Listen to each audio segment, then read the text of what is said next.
तरङ्गिण्यास्तरङ्गैरिव शीतलैः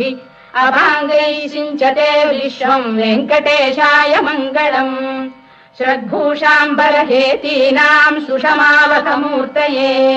सर्वार्तिशमनायास्तु वेङ्कटेशाय मङ्गलम् श्रीवैकुण्ठविरक्ताय स्वामी पुष्करिणीतटे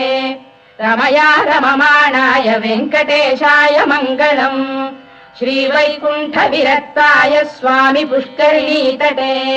रमया रममाणाय वेङ्कटेशाय मङ्गलम् श्रीमत्सुन्दरजामातृमुनिमानसवासिने सर्वलोकनिवासाय श्रीनिवासाय मङ्गलम् मङ्गलाशासनपरैर्मदाचार्य पुरोगमैः सर्वैश्च पूर्वैराचार्यैः सत्कृतायास्तु मङ्गलम्।